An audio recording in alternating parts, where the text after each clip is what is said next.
Hello everyone, this is Preet and welcome back to my YouTube channel. Last video में students हम लोग बात कर रहे थे reaction the metal with air and reaction the metal with water. And जब हमने एयर के साथ में मेटल की रिएक्शन देखी थी तब हमने देखा था कि जो मेटल्स की रिएक्टिविटीज होती हैं वो किस तरीके से एयर के साथ में अलग अलग टाइप से होती हैं, वो चीजें भी हमने देखी थी। एंड उसके बाद कल मैंने आपको ये भी बताया था कि नेक्स्ट वीडियो में हम लोग देखेंगे कि जो वाटर की अलग अलग फॉर्म्स होती हैं उनके साथ में जो मेटल्स होते हैं, अलग अलग टाइप के डिफरेंट जो मेटल्स होते हैं वो किस टाइप से को वाटर की कौन सी फॉर्म के साथ में रिएक्शन करते हैं। ठीक है, तो डिफरेंट आज का जो हमारा टॉपिक है different metal react with different form of water, कि जो डिफरेंट मेटल्स होते हैं वो डिफरेंट फॉर्म ऑफ वाटर के साथ में रिएक्शन करते हैं। फर्स्ट ऑफ ऑल अगर हम बात करें सोडियम, पोटेशियम एंड कैल्शियम, जब हम एयर की बात कर रहे थे तो हमने देखा था कि सोडियम पोटेशियम को हम लोग खुले में नहीं रख सकते, क्योंकि अगर उन्हें एयर के यानी कि ऑक्सीजन के कांटेक्ट में अगर आने दे दिया जाए तो क्या करते हैं, जल्दी से आग पकड़ लेते हैं। ठीक है, इसलिए उन्हें किसमें रखा जाता है, केरोसिन ऑयल में।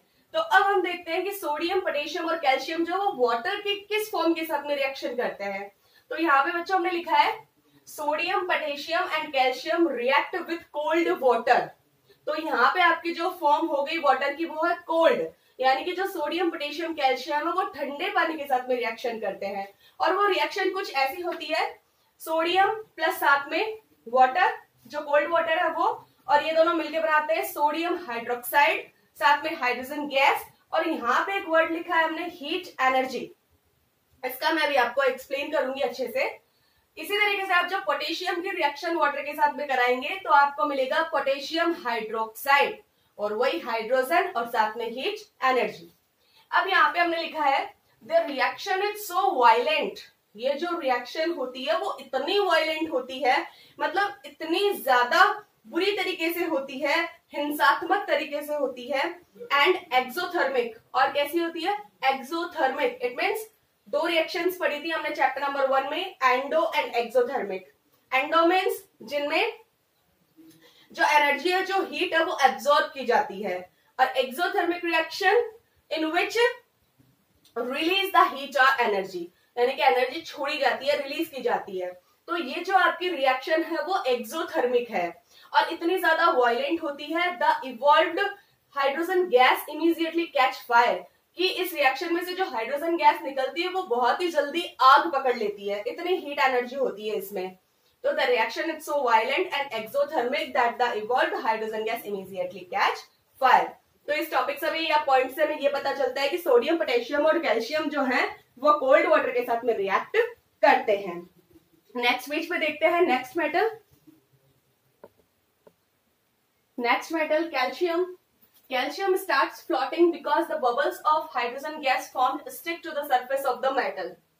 Calcium start floating, जो कैल्शियम होता है वो तैरना शुरू कर देता है, फ्लोटिंग, बिकॉज क्योंकि the bubbles of hydrogen gas, क्योंकि जो हाइड्रोजन गैस के बबल्स होते हैं formed stick to the surface of the metal, वो सारे के सारे तैर कर और ये जो कैल्शियम मेटल होता है इसके ऊपर चिपक जाते हैं, स्टिक चिपक जाते हैं to the surface of the metal, उस मेटल की यानी कि कैल्शियम की सरफेस पे आके, कैल्शियम की सतह पर आके चिपक जाते हैं। और इस वजह से जो आपका कैल्शियम है वो पानी के अंदर बिना डूबे और उसके ऊपर, उसके वाटर की सरफेस के ऊपर फ्लोटिंग करना शुरू कर देता है, मतलब तैरना शुरू हो जाता है। तो ये क्वालिटी होती है कैल्शियम की वाटर के साथ में, कि जो कैल्शियम है starts floating because the bubbles of hydrogen gas formed stick to the surface of the metal.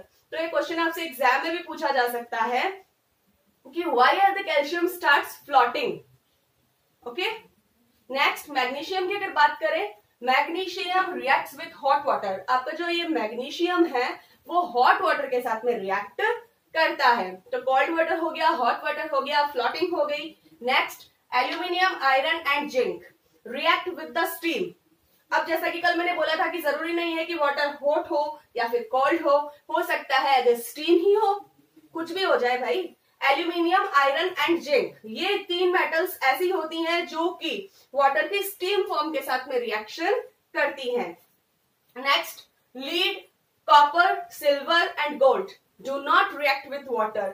Silver and gold का हमने ऑक्सीजन के अंदर भी देखा था कि silver and gold do not react with the air और do not react with the oxygen even at high temperature. अगर उनको कितना भी टेम्परेचर भी दे दिया जाए तो वो एयर के साथ में रिएक्ट नहीं करते हैं। उसी तरीके से lead, copper, silver and gold do not react with water. यहाँ पे जो आपका कॉपर है वो तो एयर से तो रिएक्शन कर रहा था, क्योंकि कॉपर जो है एयर के जैसे ही कनेक्शन में आता है, जैसे ही कॉन्टेक्ट में आता है तो क्या होता है, उसके ऊपर एक ब्लैक कलर की लेयर जम जाती है। ठीक है, तो lead, copper, silver and gold do not react with water. तो ये आपके जो मेटल्स हैं वो डिफरेंट फॉर्म ऑफ वाटर के साथ में कैसे रिएक्शन करते हैं वो हमने देखा।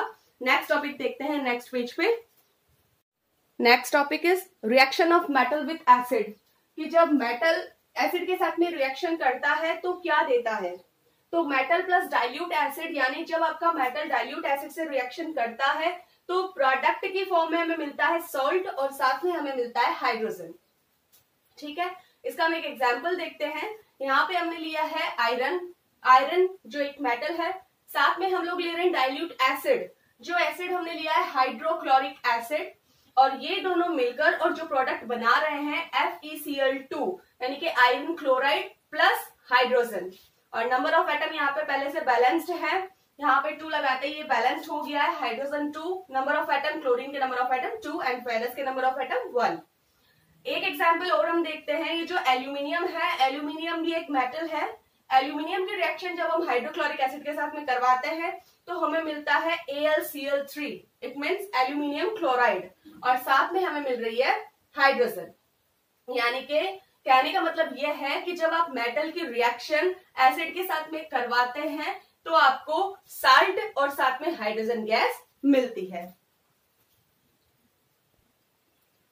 Next topic is reaction of metals with solution of other metal salts, कि मेटल्स की रिएक्शन जब आप दूसरे मेटल के सॉल्ट से करवाते हैं तो आपको प्रोडक्ट क्या मिलता है। ओके, देन मेटल हमने लिया है सपोज कीजिए A, और सॉल्ट सॉल्यूशन जो हमने लिया है वो हमने लिया है मेटल B का। यानी मेटल तो हमने लिया है A, लेकिन जो हमने सॉल्ट सॉल्यूशन लिया है मेटल का वो हमने लिया है मेटल B का।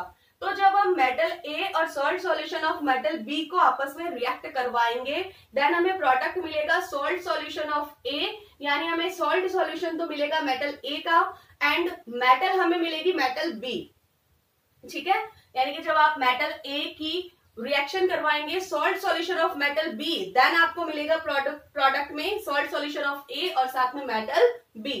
देखिए फॉर एग्जाम्पल हम लोग यहाँ देखते हैं, क्योंकि ये चीजें ऐसे समझ में नहीं आती है, जब हम लोग इसको विद एग्जाम्पल देखते हैं तभी हम इनको अच्छे से समझ सकते हैं। तो देखते हैं बच्चों, मेटल A, मान लीजिए हमने एक मेटल लिया है आयरन, Fe, हमने मेटल लिया है आयरन, यहाँ A की जगह हम ले रहे हैं आयरन। ध्यान से समझिएगा रिएक्शन को। सॉल्ट सॉल्यूशन ऑफ B, और दूसरा मेटल हमने लिया है कॉपर। यहाँ पे जो B है ना वो कॉपर है, आपको कंफ्यूज नहीं होना, आपको अच्छे से समझना है। ये सॉल्ट सॉल्यूशन आपका बन गया कॉपर सल्फेट। हमने मेटल तो लिया है आयरन, लेकिन जो हमने सॉल्ट सॉल्यूशन लिया है वो हमने लिया है कॉपर का, और जो हमने लिया है कॉपर सल्फेट। अब जब हम आयरन और कॉपर सल्फेट की रिएक्शन करवाएंगे देन हमें मिलेगा फेरस सल्फेट। इस बार हमारा जो सॉल्यूशन है वो मेटल A का बन गया है, क्योंकि फेरस क्या है, मेटल A है। सॉल्यूशन क्या बन रहा है, फेरस सल्फेट बन रहा है। तो सॉल्यूशन तो बन गया मेटल A का, और पीछे बच गई हमारी मेटल B, क्योंकि हमने मेटल B ली थी कॉपर सल्फेट ही तो लिया था, कॉपर का सल्फेट सॉल्यूशन लिया था हमने। तो हमें मेटल का जो सॉल्यूशन मिला है वो तो मिला है A मेटल का सॉल्यूशन, एंड जो मेटल मिली है वो हमें मिली है metal B। Then metal A plus salt solution of B, then product is salt solution of A plus metal B। तो ये आपकी रिएक्शन होगी मेटल के साथ में दूसरे मेटल सॉल्ट्स का सॉल्यूशन। नेक्स्ट टॉपिक हम देखेंगे द रिएक्टिविटी सीरीज, कि रिएक्टिविटी सीरीज कैसे होती है। रिएक्टिविटी सीरीज मीन्स कि कौन सा जो मेटल है वो सबसे ज्यादा रिएक्टिव है, कौन सा मेटल जो है वो सबसे कम रिएक्टिव है। एंड यहाँ पे जो ये एरो का निशान लगा रखा है इसका मतलब है ये जो आपकी ये जो सीरीज है वो डिक्रीज होती जा रही है। इट मीन्स जो पोटेशियम है यहाँ पे मैंने लिखा है मोस्ट रिएक्टिव, एंड जो ये आपका AU है, ऑरम जिसको बोलते हैं, जो गोल्ड का साइंटिफिक नेम है। तो जो ऑरम है वो लीस्ट रिएक्टिव है, मतलब सबसे कम रिएक्टिव मेटल है। और यहाँ पे मैंने लिखा है रिएक्टिव डिक्रीज, मतलब कि पोटेशियम सबसे ज्यादा रिएक्टिव, फिर सोडियम उससे कम, फिर कैल्शियम उससे कम, फिर मैग्नीशियम उससे कम, फिर एल्यूमिनियम उससे कम। इस तरीके से जो ये आपकी सीरीज चल रही है वो डिक्रीज सीरीज है, ठीक है। यानी कि ऊपर से नीचे जैसे जैसे आप चलते जाएंगे जो मेटल्स की रिएक्टिविटी है वो डिक्रीज होती जाएगी, वो कम होती जाएगी, ठीक है। अब हम बार बार में चैप्टर्स के अंदर पढ़ते हैं, रिएक्शंस हम पढ़ते हैं, जब हम इक्वेशन बनाते हैं, रिएक्शन बनाते हैं, तब हम एक ही लाइन बार बार यूज करते हैं। मोस्टली जो हम डिस्प्लेसमेंट रिएक्शन की बात करते हैं, ठीक है। और अभी थोड़ी देर पहले जब हमने सॉल्यूशन के साथ में मेटल की रिएक्शन करवाई थी, मेटल के साथ में दूसरे मेटल की सॉल्यूशन के साथ जब हमने रिएक्शन करवाई थी, तो हमने क्या देखा था वहां पे हमने देखा था जो आयरन है वो कॉपर सल्फेट में से कॉपर को डिस्प्लेस कर रहा है, उसको अपनी जगह से हटा रहा है, और कॉपर सल्फेट की जगह खुद आके कॉपर की जगह पे और फेरस सल्फेट, आयरन सल्फेट का जो सॉल्यूशन है वो बना रहा है। तो ऐसा क्यों होता है? वो इसलिए होता है इस रिएक्टिविटी सीरीज। अब आप यहाँ पे देख सकते हैं कि कौन सा जो मेटल है वो किस मेटल को डिस्प्लेस कर सकता है। तो यहाँ पे जो पोटेशियम है वो सोडियम से ज्यादा रिएक्टिव है। तो अगर कभी ये दोनों रिएक्शन में साथ में आ जाए मेटल, तो आप ये बता सकते हैं, अगर आपको ये रिएक्टिविटी सीरीज अगर लर्न होगी तो आप आराम से बता सकते हैं कि जो सोडियम है वो पोटेशियम से कम रिएक्टिव है, तो जो पोटेशियम है वो सोडियम को आसानी से डिस्प्लेस कर सकता है। मान लीजिए आपको मिला है आयरन, तो अब आयरन को कौन कौन से जो मेटल है वो डिस्प्लेस कर सकते हैं? तो आयरन से ऊपर ये जितने भी मेटल आपको दिख रहे हैं, जैसे potassium, sodium, calcium, magnesium, aluminium, zinc, तो जिंक तक जो ये मेटल है वो सारे आयरन को डिस्प्लेस कर सकते हैं। नेक्स्ट अगर हम बात करें जैसे कॉपर की, तो कॉपर से ऊपर आपको हाइड्रोजन तक जितने भी मेटल्स दिखाई दे रहे हैं वो सारे कॉपर को डिस्प्लेस कर सकते हैं। ध्यान रखने लायक बात यह है कि जो रिएक्टिविटी सीरीज है उसमें सबसे मोस्ट रिएक्टिव जो आपका मेटल है वो है पोटेशियम, एंड जो सबसे लिस्ट रिएक्टिव है, मतलब सबसे कम रिएक्टिव है, वो आपका है गोल्ड, ठीक है। तो यहाँ पे जितने भी है वो सारे मेटल्स हैं, बस एक खाली हाइड्रोजन को अगर हम देखें तो ये एक नॉन मेटल है, और बाकी सारे के सारे यहाँ पे मेटल्स ही हैं, ठीक है। तो ये थी रिएक्टिविटी सीरीज, जो आप लोग इसे नोट डाउन कर सकते हैं या स्क्रीनशॉट भी ले सकते हैं, और आपको ये सीरीज अपने दिमाग में लर्न रखनी है, ठीक है। Next topic is reaction of metals with non metals.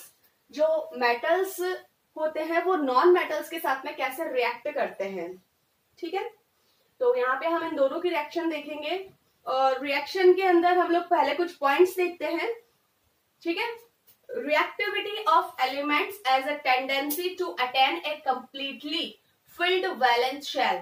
Reactivity of elements, जो elements की reactivity होती है as a tendency to attain a completely filled valence shell, वो एक tendency की फॉर्म में होती है, जिसका मतलब होता है कि किसी वैलेंस शेल को completely fill करना।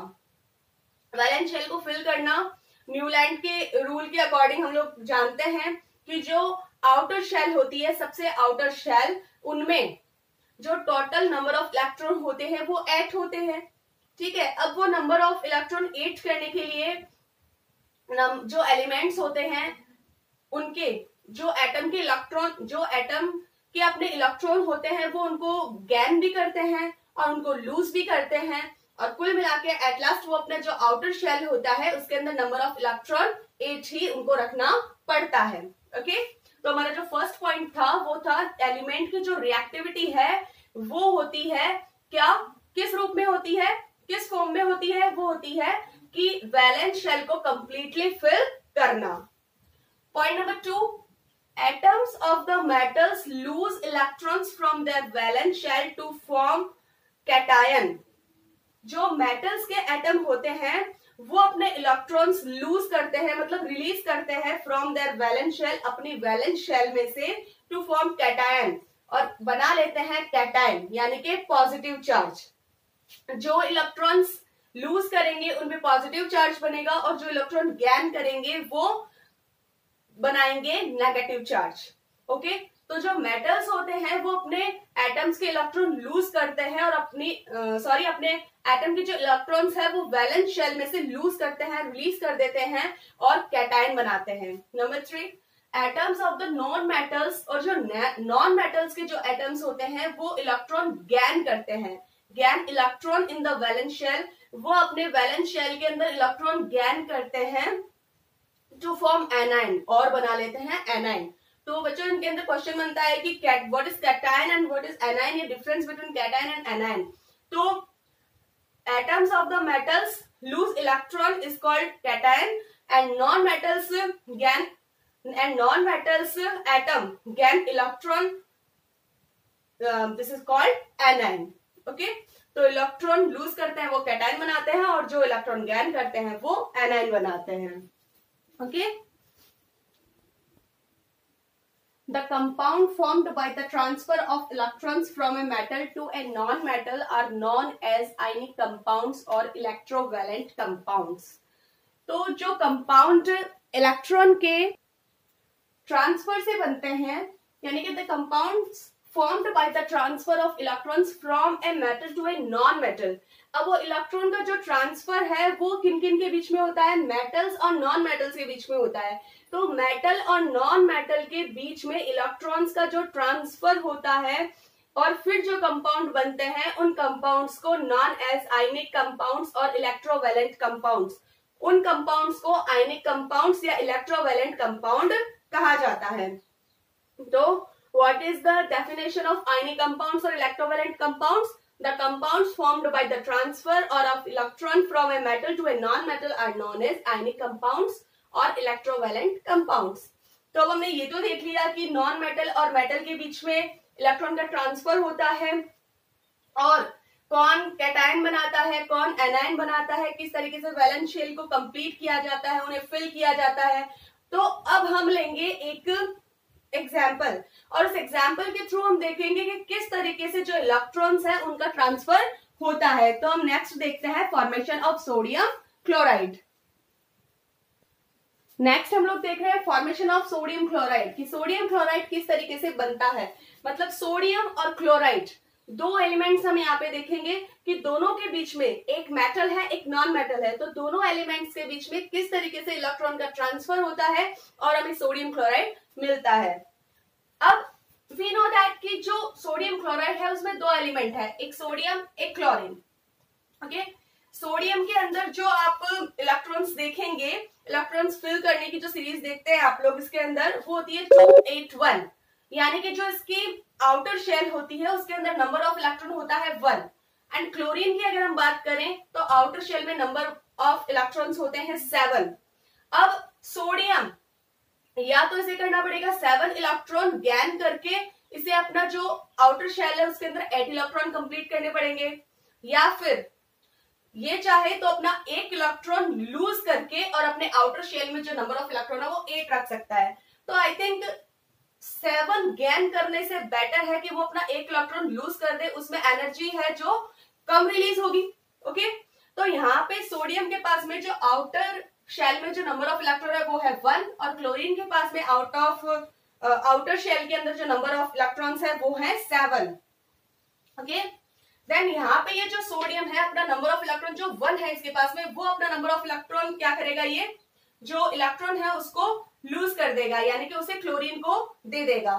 तो जैसे ही अपने आउटर शेल में से 1 इलेक्ट्रॉन रिलीज करेगा तो यहाँ पे इसका जो आउटर शेल है वो ये 8 वाला ही बन जाएगा और इसके आउटर शेल में ऑटोमेटिकली नंबर ऑफ एटम कितने हो गए, 8। और जैसे ये क्लोरीन को अपना इलेक्ट्रॉन यहाँ से देगा तो क्लोरीन के पास में जो नंबर ऑफ इलेक्ट्रॉन्स होंगे आउटर शेल में वो भी हो जाएंगे 8, क्योंकि पहले से उसके पास में 7 तो थे, 8 ये जब सोडियम अपना इलेक्ट्रॉन देगा तो उसके पास में 8 हो गए।